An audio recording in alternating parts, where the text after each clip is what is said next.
Hello, hello, hello, hello. Welcome to Everything Aja. I am so excited that you are here. If you are excited, go ahead and drop it down below in the chat box. Give me like an emoji to explain how excited you are to teach your little ones the alphabet. Whoop, whoop, whoop. Today we are diving into a very important question, okay? We are all gathered here to talk about what do we actually need to teach a child regarding the alphabet. There's so many things out there. And so what is like the meat and potatoes of alphabet instruction? Today I'm going to give you strategies for effective alphabet instruction. In fact, let me just tell you a little bit about myself if you are new here. Welcome. Introduce yourself down below in the chat box. If you've been here for 500 days, go ahead and introduce yourself down below in the chat box and go ahead and say hello. My name is Aja. I do have my my bachelor's and my master's in early childhood education, and then I have my specialist degree in educational leadership. I am currently an educational consultant of kindergarten through fifth grade for parents, teachers, and administrators, so all stakeholders. I help kindergarten through fifth. I've been a kindergarten through fifth grade curriculum specialist, which simply means I have been over all things teaching and learning. You name it, I have been over it between reading, math, science, social studies, second grade, fifth grade, first grade, pre-K. Okay, I've done it all. Majority of my years in teaching in the classroom were spent preschool, fifth grade, and eighth grade. I know it's just kind of all over the place, right? But I've also done technology, been an administrator, reading coach, the whole shebang. I have over 10 plus years in working in Title I schools, and those are just schools that most of the children are classified as being on free and reduced lunch. And then I have over 15 years in education. I have my reading endorsement. I am certified in correcting and diagnosing mathematical and reading behaviors. So that's just a little bit about me. I wanted to give you the whole shebang so that you know that you are in good hands. You're not just listening to some regular smecular on YouTube. All right. Look, I have degrees. I have mastered in some things. Amen. Let me just let you know a little bit of my mission here at Everything Aja. Once again, my name is Aja, and I empower Christian women to confidently nurture the next generation, both academically and spiritually. And I do that also by teaching them how to walk in the will of God and being able to maintain a balanced life. It is so important. Hold on. There we go. Well, there we go. It is so important that you're not only pouring into children, but another part of my calling is to make sure that you are full so that you can pour into yourself. You know, I've seen so many teachers leave the education, like leave the profession. I've seen so many parents who wanted to do this thing called homeschooling and then they stopped. Why? Because they're burnt out, they're overwhelmed. It became too much, it became too difficult, you name it. And so I want to teach you how to do that without the burnout. I want to teach you how to teach your young ones to be inspired both academically and spiritually without you having to risk your own sanity. So if that sounds good, know you're in the right place. I'm so excited to have you here. In your introducing yourself, please let me know where you are tuning in from. For myself, I am from Atlanta, Georgia. So if you've ever been to the A, throw your A's up in the chat box. No. But let me know, for real. Let me know. All right, we are actually in the middle of a 3-day boot camp. Day one, we discussed, does teaching the alphabet even matter? Like we have to make sure that we're not just wasting our time teaching our little ones about stuff that does not matter. Then we talked about what is the correct approach for teaching the alphabet.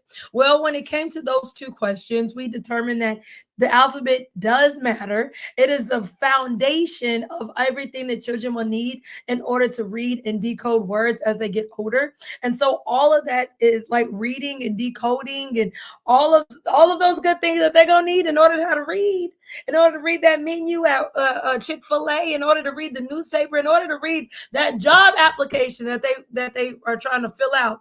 They're gonna need to know the alphabet. It is the foundation of all of that. And so if we think about ourselves, how many times a day do we actually read something, whether it's the mail, whether it's the newspaper, whether it's social media, right? They're going to need to know the alphabet in order to even get to that part. So it does matter. Letter recognition and teaching the alphabet is truly, truly, truly important. Not only that, we discuss, well, what is the best approach to teaching the alphabet? And we determine that the best approach is a balanced approach that actually combines explicit instruction. That's when you are explicitly telling a child, hey, this is the letter F, or this is the letter P, is that explicit instruction with children combined with other multisensory activities and different approaches. And so we determined those two answers, right? And today we are getting ready to dive into our next big question, which is, what do we actually teach a child regarding the alphabet? Now that we know that it's important, we know the correct approach to teaching the alphabet, let's talk about what do you do in that instruction. What do you actually teach them?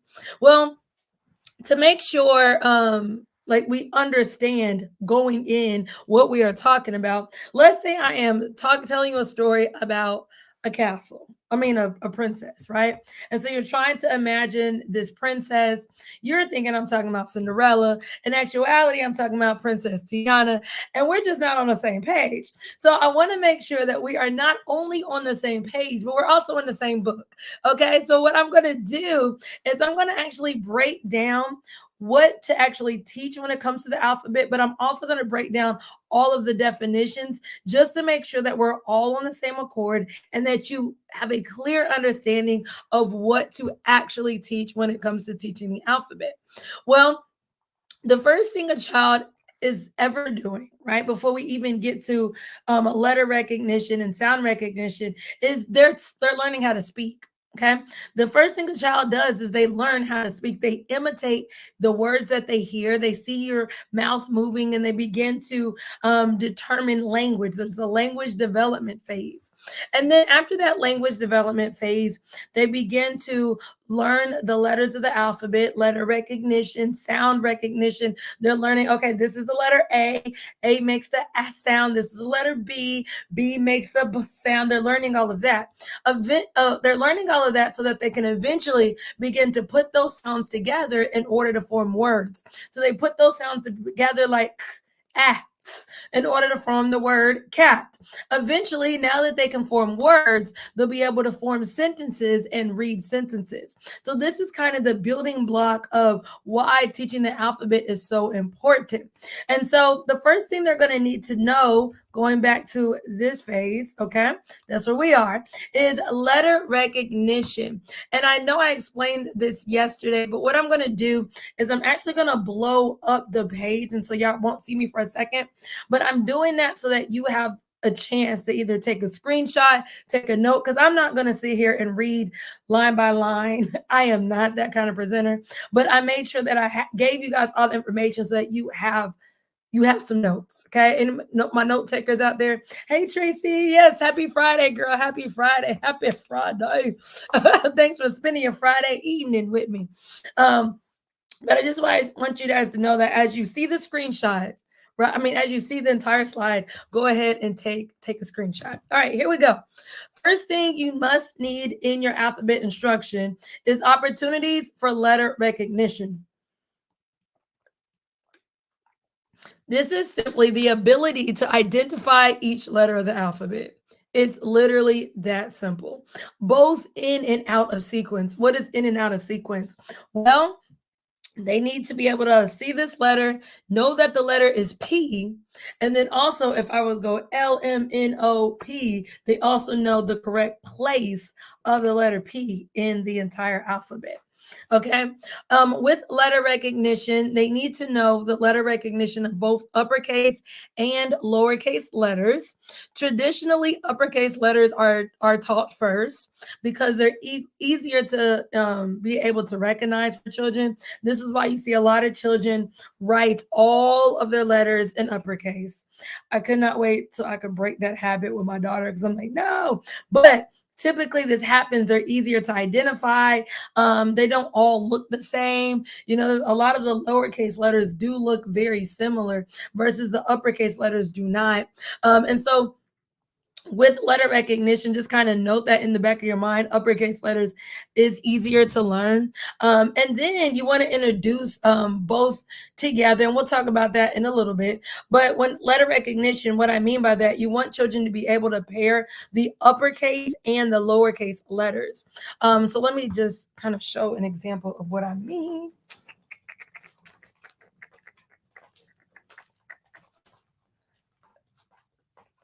I set this right here, and then it kind of like, boop, fail. All right, here we go. All right, there we go. So you see with like with this alphabet binder, you see how like the uppercase and lowercase letters are right there together. There's also some games in here that have like uppercase and lowercase letter where children have to like kind of draw the two together, or you know, anything that makes children put the uppercase and the lowercase letters together. All right, so that's the first thing. We must make sure that we're teaching letter recognition. This is simply when they just name what letter it is, okay? And then they're also going to need to know the letter sounds. This is also known as phonemic awareness, or some would just say sounds. Now, I'm going to use the correct term, phonemic awareness, but in case you've never heard that language, that's just simply dealing with the sounds. And with this, you want children to be able to manipulate the sounds. Okay, so you want them to be able to understand that the letter B makes the B sound. They should also be able to know the common short vowels of common words. So we're not going to get into talking about long vowels and short vowel sounds, but the short vowel sounds are the sounds that you typically learn, right? That A is ah, O, ah, I, U, E, eh. Those are all the short vowel sounds. A long vowel sound, just so you know, would be when A says A, E, I, U. So it kind of says its name.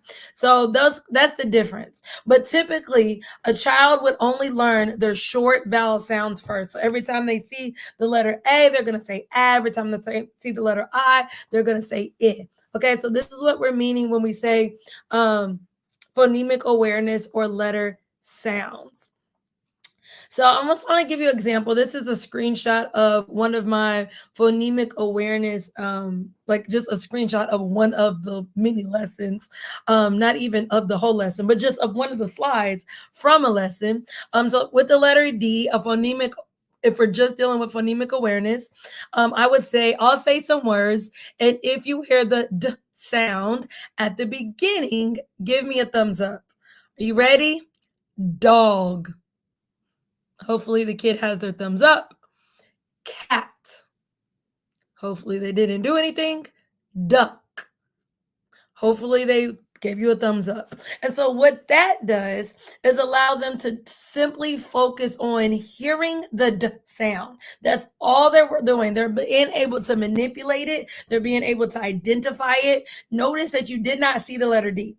Yes, I'm teaching the letter D. I'm teaching the sound D, but I'm not showing them the letter D, because as soon as I show them the letter D, I'm kind of dealing with phonics and I'm getting back into letter recognition. But I want to make sure that they're familiar with the D sound and that they can identify the D sound.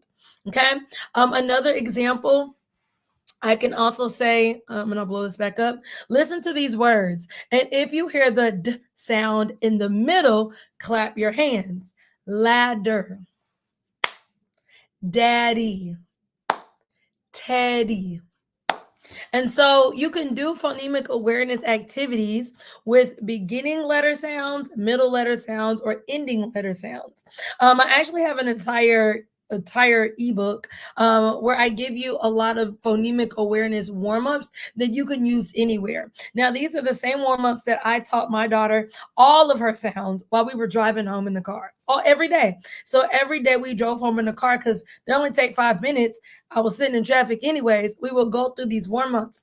In return, she learned how to manipulate sound. She could identify the sounds, she could hear the sounds, she could blend the sounds, and she was learning how to identify sounds without looking at the letters. And so this component of teaching the alphabet is so important. This component and letter recognition are really the two most important components of anything that I'm going to say here today. Make those are the two most important components. Okay. In fact, if you remember on day one, we went through the research, and the research was talking about letter recognition and phonemic awareness. And so these two components together that's like your powerhouse. Okay. That's where you want to lie, right there. The next component of teaching the alphabet that you want to make sure you have within your lessons is letter formation. This is simply when a child writes the letter. They need to know how to correctly write the letter. What is the letter shape? How do they do the strokes? A good tip is to start with uppercase. Uppercase, like we said, is easier to identify. It's also easier to write, as a lot of the lines are straight. Just letting you know. And so you want to make sure that you're doing a lot of tracing activities. So you can do, I know I have an alphabet binder, but I just wanted to kind of show you the importance of doing things like this. This is a straight up tracing activity where a child can use a dry erase marker to trace. And you want to make sure that you have tracing activities with both uppercase and the lowercase representation of the letter, so that they're not just learning one, they're learning both. And we're going to talk about well, do you teach uppercase or lowercase first? We're going to talk about that in a second. But letter formation is the next thing that you want to make sure that you're including within your lessons. Now, the next thing is alphabet sequence, and that's just simply the order of the letters, right? So this is where that good old alphabet song comes in handy. A, B, C, D, E, F, G. And so you want to use songs, books, or anything else that has the entire alphabet in order. You can also use things like puzzles that make kids put the pieces in order. I would show you. Like this one might be a little confusing because they're kind of the puzzle pieces going in a circle. But if they had like a puzzle, y'all don't mind the missing pieces. Hey, if you know, you know. Like it is rough out here to keep all the pieces together with a baby. But something like this where they're individualized, and I think I got this from Walmart. But this kind of allows them to see all of the alphabets in all of the letters of the alphabet in order. So that can kind of help as well when it comes to alphabet sequence. Okay. Also, you want to make sure that you're doing sound blending. Now, I kind of did I kind of showed you like, okay, how do you teach sounds without actually showing the letters? You can actually teach blending without showing like spelling words. So while you are teaching the alphabet, okay, yeah, I hope y'all ready to learn today. While you are teaching the alphabet, I would strongly suggest that you're also blending sounds simultaneously. Like even like it just helps the child learn how to read faster, right? They can be a better reader because now they're not having to learn how to blend. If they can learn how to blend without seeing the letters, then all you have to do is teach them the letters and they're ready to go to reading. Okay, like you're almost fast tracking them, but what you're doing is really setting a firm foundation. Okay, so you can do sound blending without actually showing them the letters. And this is just simply when your sound blending is when you combine different letters in order to form words. Okay, so you want to start off with CVC words or consonant, vowel, consonant words, and those are like 3-letter words like cat, dog, rat, fat, all of those words, right? And then you can like use some exercises. Once again, I have an entire like ebook that does a lot of these warm-ups. And I'll include that down below in the description as well. That do a lot of these warm-ups for you that pretty much all the work is already done. Okay. So let me just show you an example from the same phonemic awareness activity that I have. All of these work, like what I'm showing, sorry, what I'm showing you guys is a screenshot of just one part of the lesson. Okay. The lesson, like these phonemic awareness warm-ups only really take you 5 minutes, not even 5 minutes. I would say like really 3 minutes a day. And I have one where it's the entire alphabet. Okay, so that can stretch you however, how what we talked about the different ways to teach the alphabet. But however long or quick you're doing the alphabet. All right, so let's say you're working on the letter D. Okay, so you could say, I'll say some sounds slowly and you put them together to make a word. You could also have a child close their eyes so that they're not looking at it and they're just hearing the songs. Hearing the sounds. So og. Can you blend those sounds together? Og. I'm going to say it one more time. Dog. Did you hear the word? Great job. What word is that? Dog. Yep. Dog makes the word dog. And so now you have that visual to match the sound that they heard. Notice that even if you didn't have even if you didn't have these slides, all you're doing is allowing them the opportunity to blend the sounds first, and then you can show them a picture or blend the sounds and then tell them what letter, what word that was. Okay. This is another activity that you can do anywhere. You can do it in the hallway. You can do it in the bathroom. You can do it in the car. You're just wanting to get children used to blending sounds, used to hearing the sounds and kind of putting the sounds together. So other examples, they can blend like dig for dig or add for dad or bad for bad. All right, so the next thing we have to make sure that you are including in your alphabet instruction is letter sound automaticity. And this is simply the ability to quickly and accurately identify the letter sounds. I love this part because it says I put without hesitation. That good old hesitation. That's when the kid goes, you say, what letter is this? And they go, took too long. That or p or they'll guess wrong and then try to correct it. Like that's hesitation, right? And you want to make sure that they can do so within 3 to 5 seconds. 3 to 5 seconds would really mean that they know this letter. Anything over that, they do not know this letter. Okay. If they take 10 to 15 seconds, maybe they don't know it. They don't know it. Okay. So letter sound automaticity is just simply a child being able to regurgitate what letter it is or what sound it makes, or even how to write the letter. Of course, writing will take a little bit more than 3 to 5 seconds, but the sound or the name they should be able to state within 3 to 5 seconds if they have mastered the actual letter name or letter sound.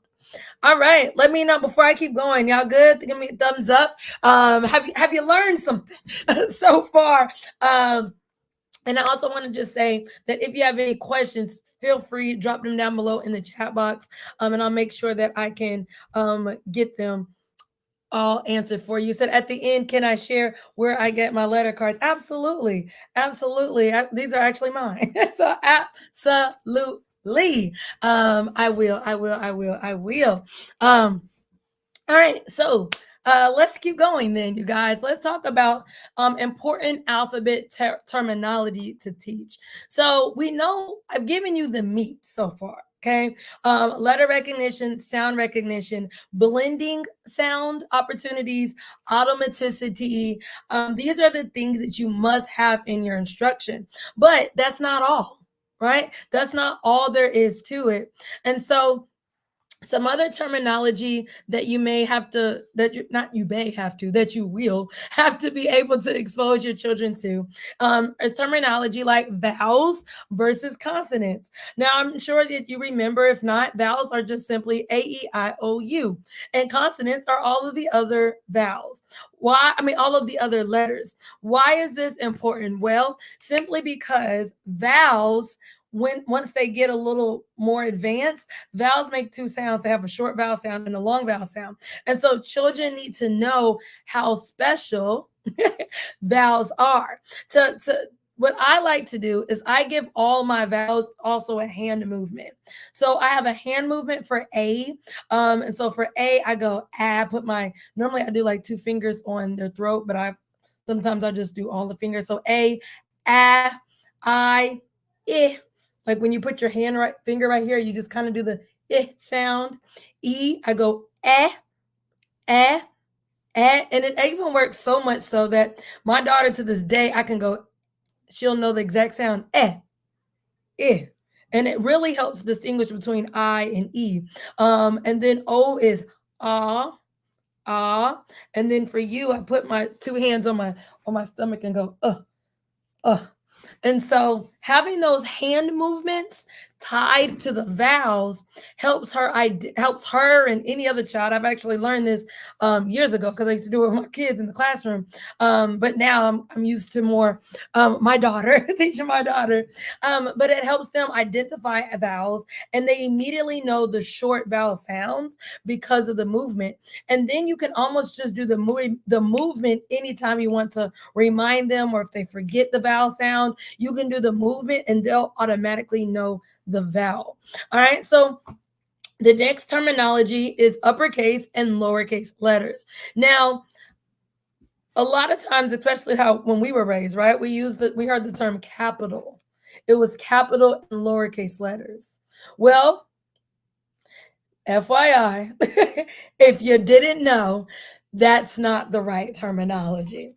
It is uppercase and lowercase letters. So, like, you might be like me, that was something that I really had to train myself on not saying.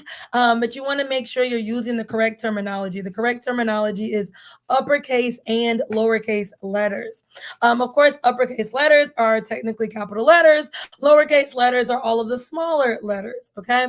And you can actually use things like environmental print, like books, signs, to kind of teach children the difference between uppercase letters and lowercase letters, and just use what's already around you in your environment to teach these particular skills. Another word that you might not specifically tell them, but you need to make sure that you know this word, and that is phonemes. Phonemes. And phonemes are simply the smallest unit of sound in speech. Okay. So, for example, you're dealing with a specific sound. So you can change out the phonemes. You can manipulate the sounds pretty much. So let's say I ask you to change bat and change the b sound to k sound. What I'm asking you to do is substitute the phoneme. Okay, it's called sound substitution. And so kids can do this even as they're learning the alphabet. The more phonemic awareness or sound activities you expose them to while they're also learning the alphabet, the easier it will be for them to read. Say that again. The more activities and opportunities they get to blend sounds together or to substitute sounds or to identify the beginning, middle, and end of a sound, the easier it will be for them to begin to read. Okay, because then the only real thing that you're needing to teach them is their letter names, right? And so once they know that, you're ready to go. And so you can actually get a child to begin to read faster if you're spending more time, and they don't even need a lot of time. Phonemic awareness literally can be taught in 5 minutes. 5 minutes a day.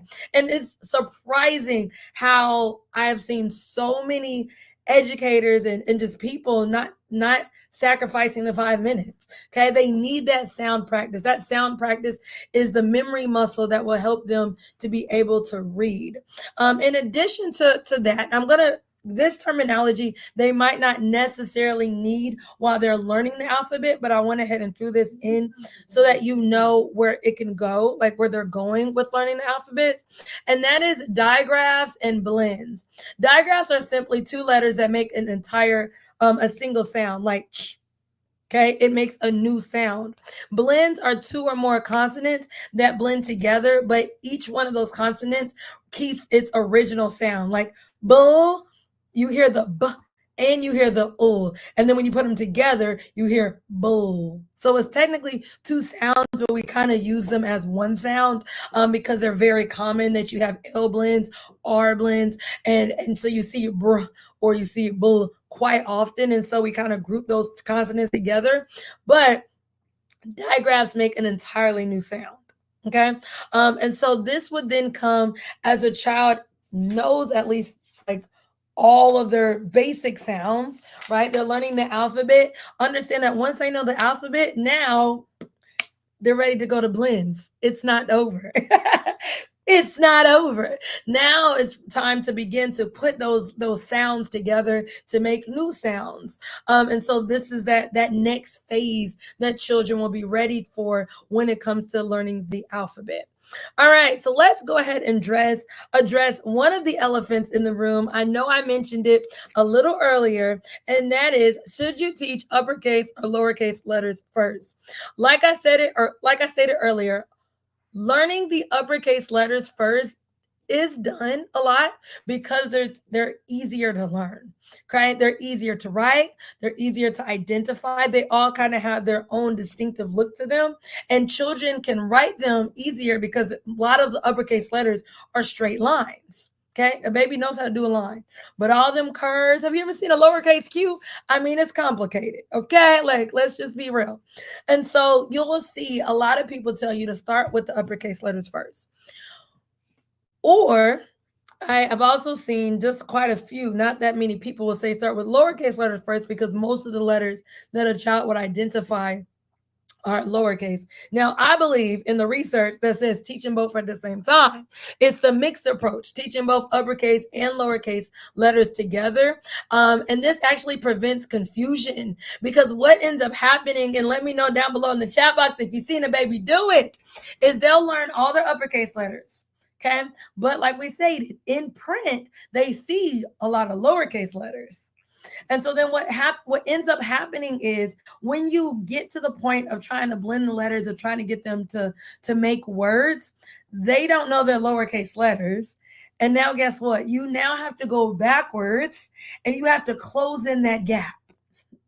Versus if you just would have taught both of them together, they learn the same sound, like the letter D, but now they can identify both the forms that they would see the D sound. So now I don't have to go back in 2-3 months to go teach you that this is a lowercase letter D, and so it just kind of sets them up for success when you teach them both representations of the letter D. I promise they can handle it.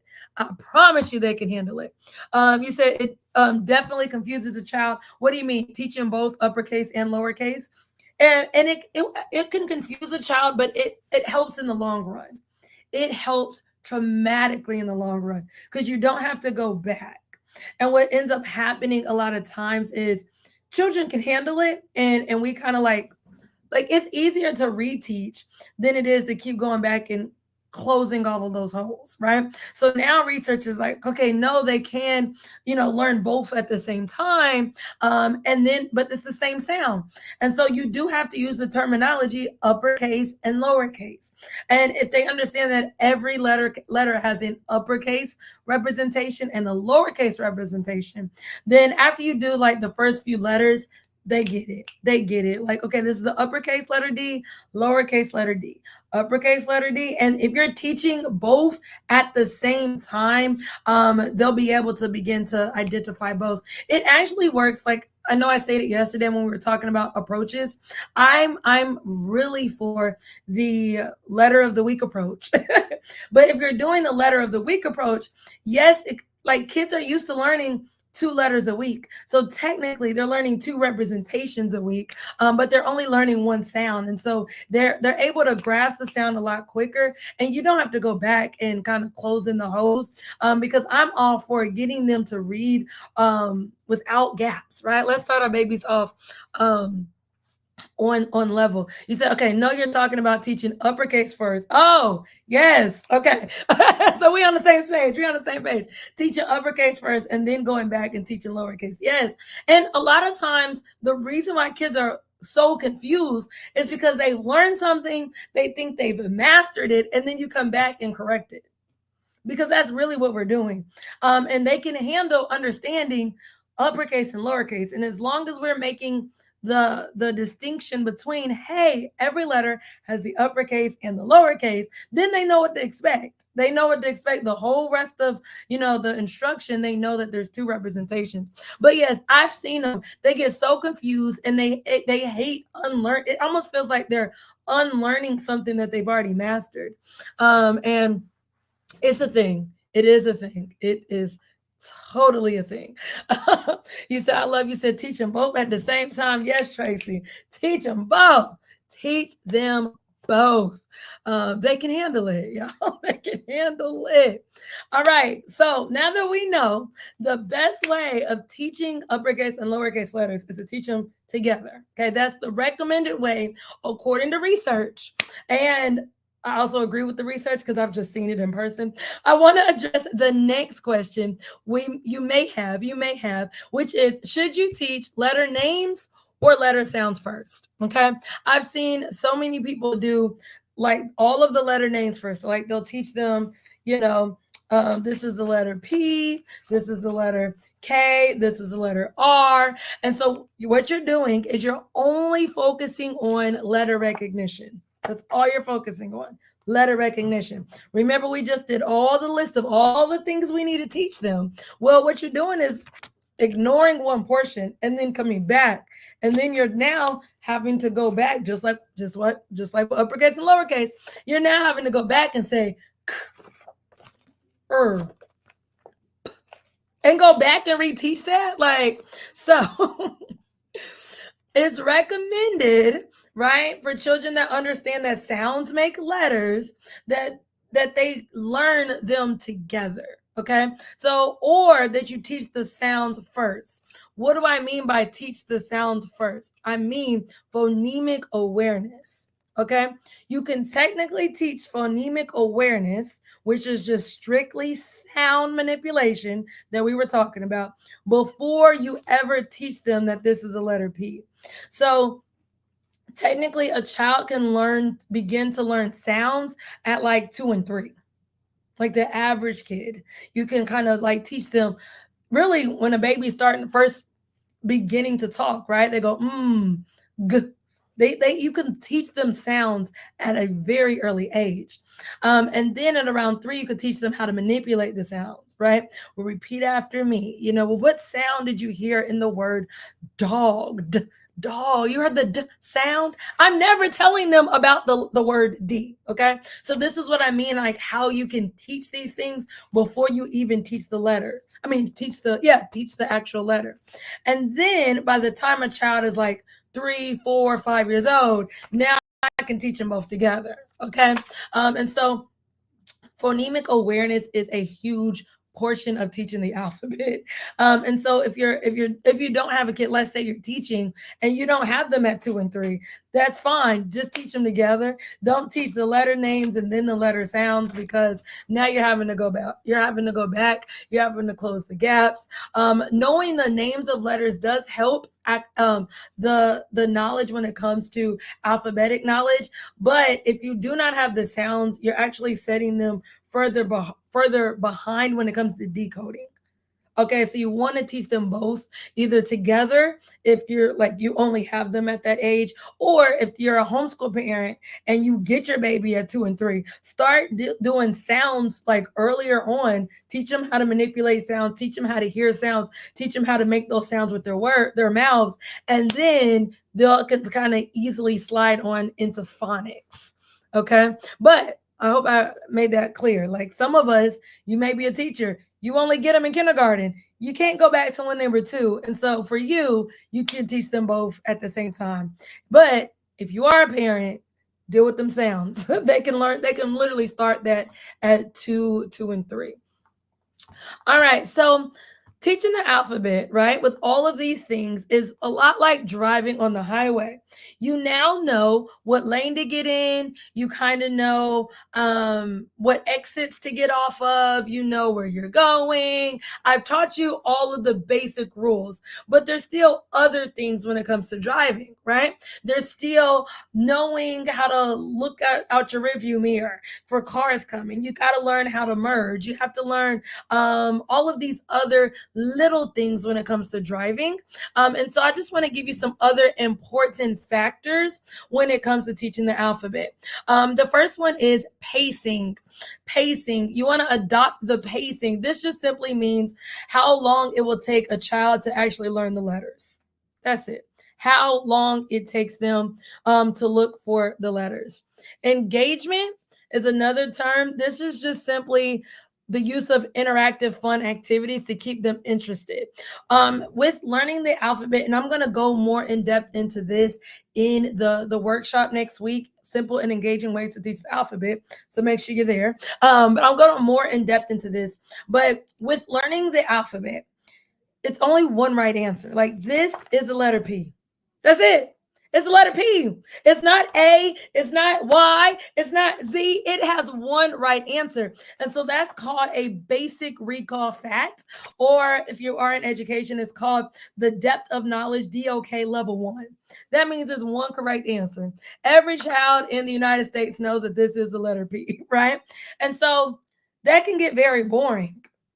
That can get extremely boring. It is a fact that eventually we as people had to memorize. Okay. And when you're dealing with these kind of basic recall facts, you're really focusing in on fluency. Like I said, we're going to go all into depth in the training next week because I'm going to teach you how to do it the fun way.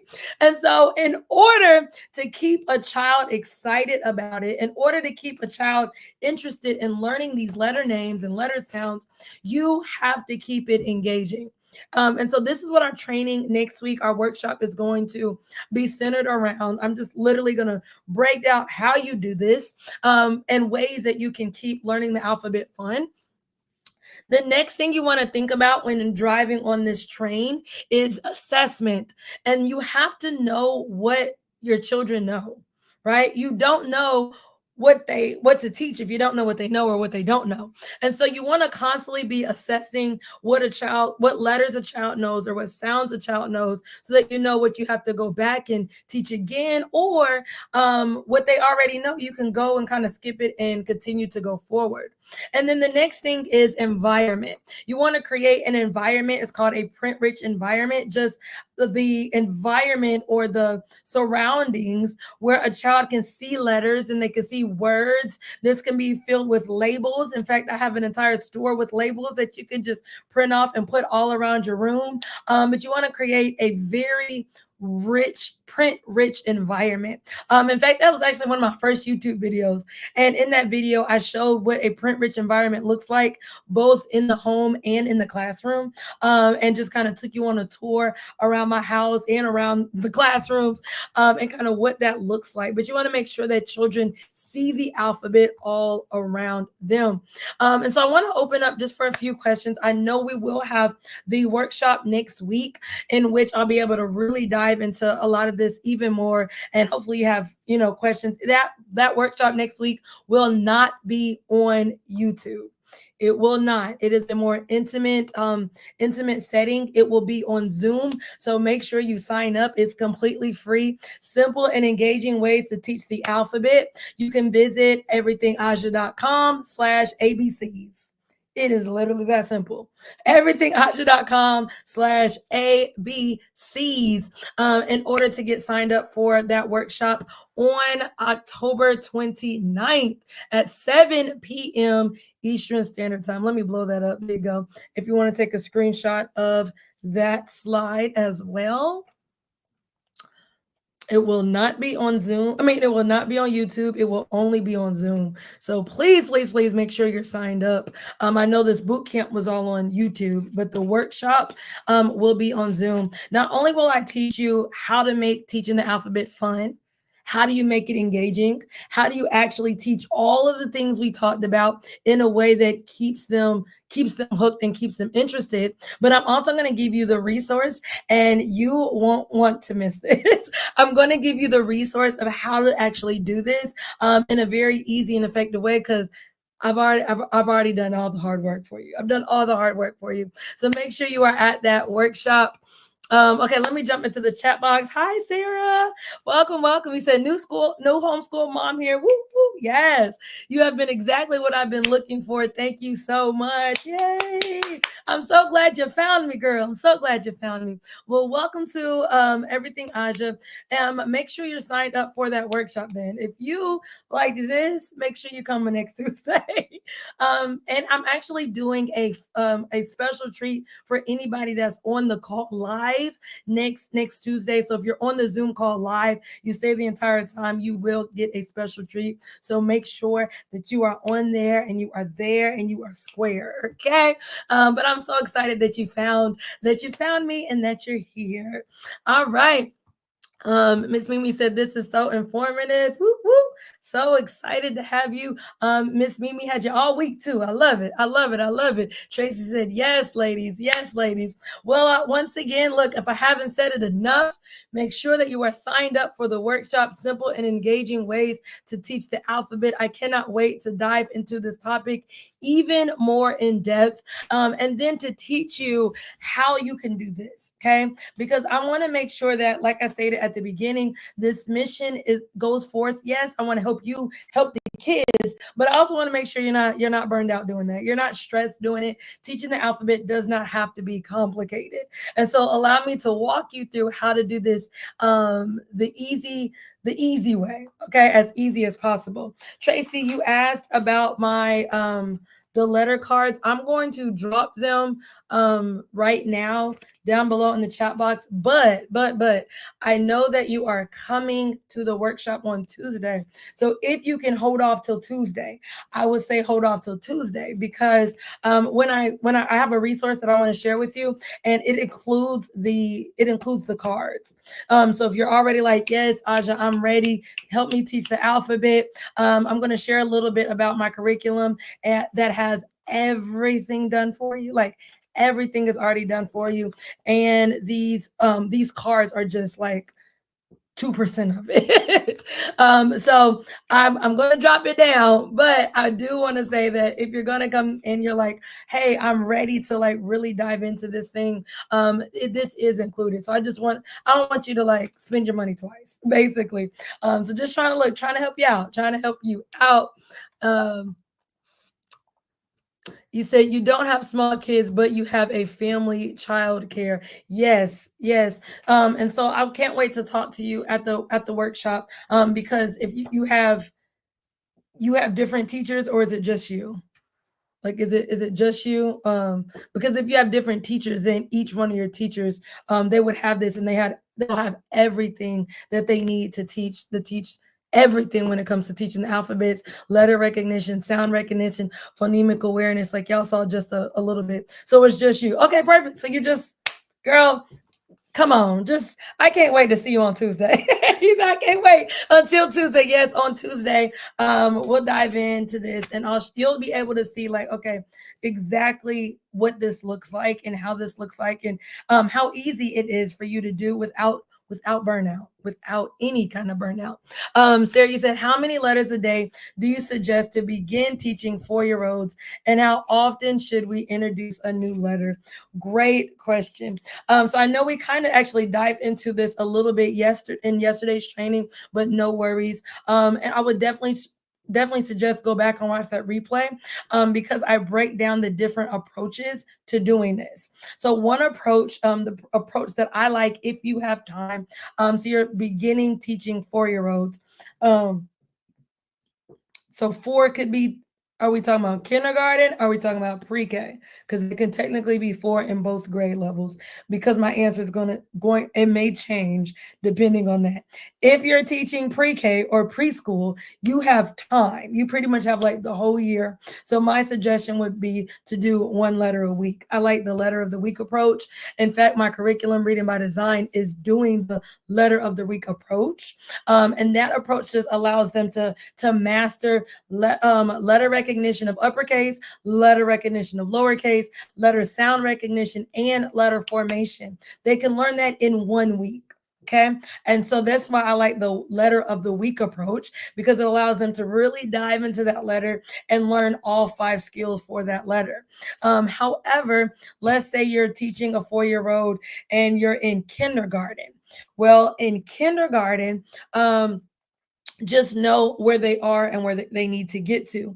By the end of kindergarten, they need to be able to read CVC words. So that, like, at least simple basic words. Okay. They need to be at the beginning of reading. And so because that's where they need to get to, you really have to look at, okay, how much time do I have to get them there? And then if you don't have that much time, this is why I love my curriculum, because it's flexible. I'll tell you more about it at the workshop next week.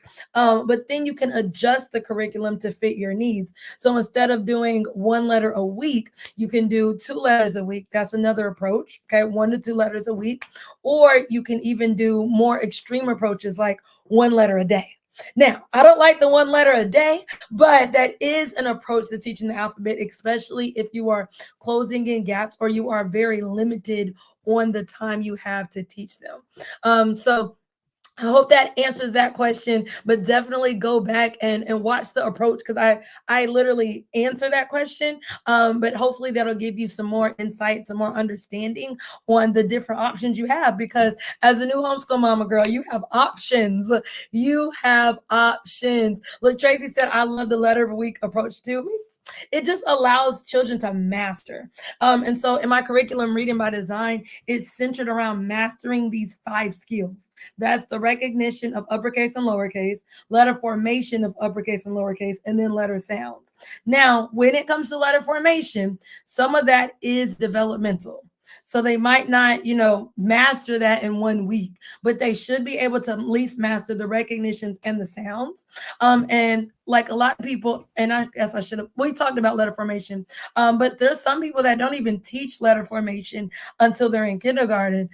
But I don't like, why not? Because then you're creating this big gap between reading and writing, right? When reading and writing goes hand in hand. So there we go. He said, thank you, because it's been a struggle from when my children were kids. Woo! Yes. Well, I'm so glad that y'all have look in the world of YouTube, that you found me, and that I am able to help you with this. So make sure that you're signed up once again for the workshop next Tuesday, October 29th. And if you're watching the replay, that is down below in the description. So make sure that you sign up for the workshop, so that we can go in even deeper, even deeper. Cannot wait for that. Well, see you guys on Tuesday, Tracy, Sarah. Make sure you guys are signed up for the workshop. See y'all too.